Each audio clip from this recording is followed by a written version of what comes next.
ఆప్కి అదాలత్లో హర్దీప్ పూరి మీద ఆరోపించబడ్డ తరువాత ఆరోపణ, ఈయనొక కలల వ్యాపారి అని. హర్దీప్ సార్, కాంగ్రెస్ లీడర్ మల్లికార్జున్ ఖార్గే ఏమన్నారు అంటే, ఎలక్షన్స్ వచ్చినప్పుడల్లా హర్దీప్ పూరి ఇంకా ఆయన పార్టీ ప్రజల దగ్గర చాలా తక్కువ ధరకే గ్యాస్ సిలిండర్ ఇస్తామని, ఇంకా చాలా తక్కువ ధరకే భోజనం ఇస్తామని, దీని మీద ఒక కవిత కూడా ఉంది. ఓట్లు ఎప్పుడు తక్కువ అవుతాయో బహుమతులు ఇవ్వడం కూడా ఎక్కువ అవుతాయని.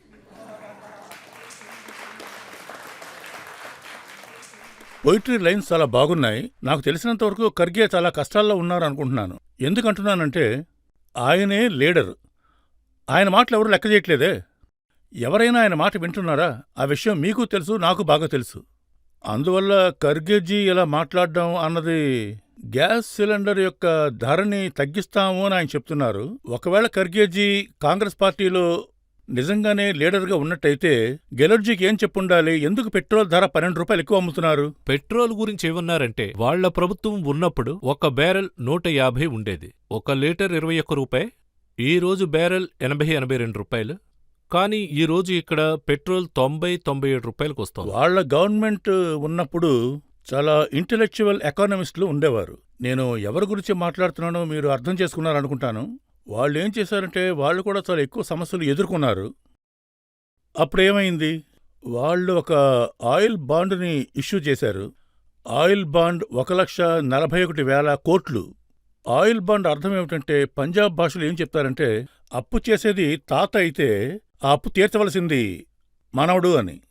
సో 1,41,000 కోట్ల ఆయిల్ బాండ్ని ఫ్లోట్ చేశారు.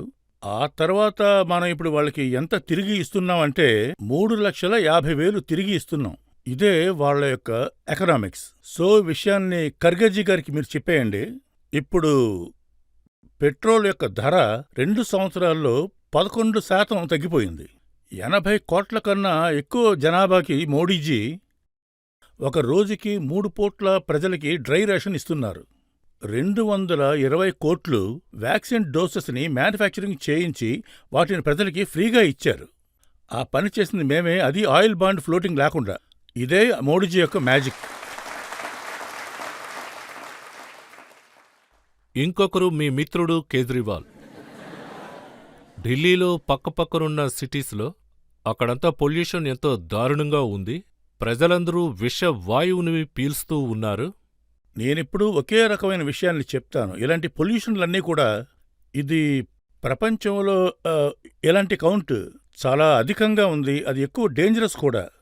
దీనికి ముఖ్యమైన కారణం ఏమిటంటే, అదే గడ్డిని కూడా తగలబెట్టడం. అందువల్ల మేమేం చేస్తున్నామంటే, మేము పానీపట్లో 2nd జనరేషన్ ప్లాంట్ని తయారు చేస్తున్నాం. పరాలిస్ నుంచి ఎథనాల్ తీస్తున్నాం. రీసెంట్గా నేను జర్మనీకి వెళ్ళాను. అక్కడ మన కంప్రెస్ బయోగ్యాస్ ని ప్లాంట్స్ ఎక్కువగా చేస్తున్నాం. కానీ ఎప్పటి వరకు ఈ గడ్డిని తగలబెడుతూ ఉంటారో, దీనికి సరైన షార్ట్ కట్ సొల్యూషన్ ఏమిటంటే, ఈ పొల్యూషన్ ని మనం లేదు హర్దీప్ జీ, వాళ్ళు ఏం బ్లేమ్ చేశారంటే, హర్యానా గవర్నమెంట్ పంజాబ్ గవర్నమెంట్లో 25% గడ్డి తగ్గించేశారని. అది హర్యానాలో మండుతుంది, కానీ ఇదంతా అలా అయితే కేజ్రీవాల్ గారికి చెప్పి శాటిలైట్ ఇమాజినేషన్ చూడమని చెప్పండి. అందువల్ల రెడ్ స్పాట్ ఎక్కడుందో కనిపెట్టేయచ్చు. ఒకవేళ రెడ్ స్పాట్ ఎక్కడైనా పంజాబ్ యొక్క వేరే స్థలాల్లో ఎక్కడైనా దొరికితే అప్పుడు చెప్పండి. ఈ విషయం అందరికీ తెలిసిందే. కేజ్రీవాల్ సార్ చెప్పింది ఏమంటారు? డీప్ ఫ్లేకా, డీప్ ఫేకా? Deep flake. ఫేక్గా అంటారా? ఒకవేళ శాటిలైట్ ఇమేజెస్ ఆయన తీసుకొచ్చినా కూడా నేను ఆయన్ని అసలు నమ్మను.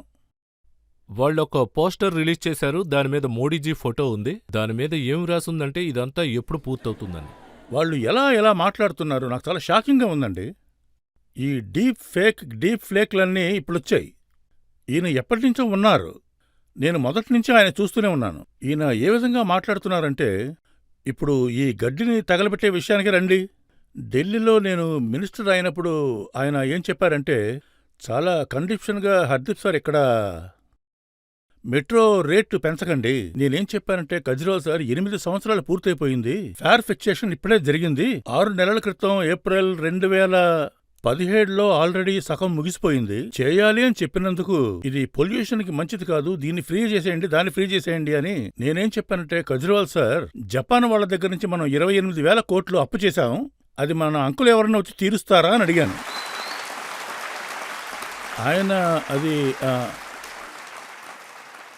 ఈయన కొత్తగా ప్రధానమంత్రిగా ఇక్కడికి వచ్చినప్పుడు ఇది ఫ్రీ చేసేయండి, అది ఫ్రీ చేసేయండి అని మీరు అనుకుంటే దాన్ని చేసేయండి. జనానికి ఫ్రీగా ఇవ్వాలంటే దాన్ని చేసేయండి. కొందరు డబ్బు ఎలాగా అని అడిగారు. మేము సెంట్రల్ నుంచి తీసుకుంటాం. ఇది కొత్త రకమైన పాలిటిక్స్. మీరు ఇర్రెస్పాన్సిబుల్ స్పెండ్ చేస్తున్నారు. నా యొక్క RRTS ప్లాన్ ఒకటి ఉంది. గౌరవనీయులైన ప్రధానమంత్రి గారు 18 కిలోమీటర్లు దాన్ని ప్రారంభించి పెట్టారు. అంటే ఢిల్లీ గవర్నమెంట్ దానికి తగిన ఫైనాన్స్ మాత్రం చేయనంటున్నారు. అంతేకాకుండా సుప్రీంకోర్టు జడ్జిమెంట్ కూడా ఇచ్చింది. ఒక వారంలో ఆ డబ్బు మొత్తం ఇచ్చేయండి, లేదంటే మీ అడ్వర్టైజింగ్ బడ్జెట్ని మేము ఆపేస్తాం అని చెప్పారు. గజ్రివాల్ జీ యొక్క ఫ్రీగా ఇచ్చే ఆ పొలిటికల్ స్టైల్ ఉంది కదా, నాకు తెలిసినంతవరకు దానికి తగ్గ సమయం ముగిసిపోతుంది.